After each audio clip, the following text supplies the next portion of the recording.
Ada tak bos tengah nak cari satu Hyundai Starex, nak kereta harga murah-murah punya? Okey, ini hari Mr. D ada dapat satu tahun 2019 punya Royal spec Hyundai Starex 2.5 Auto.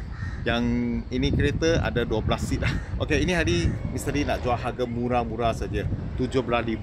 Kalau bos tengah cari Starex nak seat penuh punya, sekarang ini kereta boleh kata paling sesuai, harga murah saja. Sekarang Mr. D review ini kereta, kasih bos tengok. Selamat petang bos, Mr. D baru dapat daripada owner, ini tahun 2009. Ini adalah Hyundai Starex 2.5 Auto Okey, ini kereta seat penuh lah, ada 12 seat Okey, kereta ni cat tak cantik kurang cantik.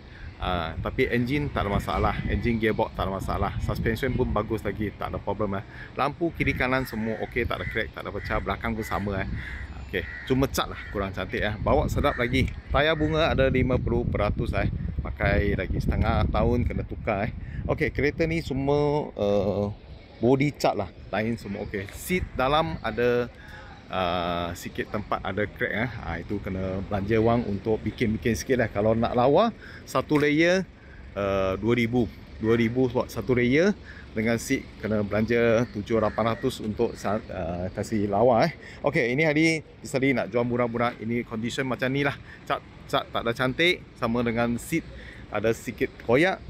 Sekali kita jual 17,000. Barang tak bikin lah. Kalau nak bikin, tadi Mr. D suruh cerita, bikin cat 2,000 sama dengan seat 800. Itu macam Okey, dalam interior okey lagi lah. Buka belakang. Okey, belakang seat penuh semua penuh. Belakang seat semua okey, cuma depan aja lah. Cuma depan ada sikit-sikit tak cantik lah. Sini yang driver side ada kurang cantik sikit Lain semua okey. Tu radio semua okey, boleh function. Aircon sejuk lagi ni kereta cuma cat sama dengan seat sikit. Itu saja. Lain semua okey. Harga ini hari cuma nak jual 17,000 sajalah. Kalau bos minat ini kereta, cepat contact Mr. D. Setiap hari Mr. D akan post 2 video tolong bos dapatkan kereta terpakai harga termurah dekat Malaysia. Sila follow Mr. D punya video. Sekurang-kurang boleh dapat kereta yang murah sama dengan cantik. Kalau ada rasa video ni bantu bos, sila comment, share, like sama follow Mr. D punya video setiap hari. Thank you bos support.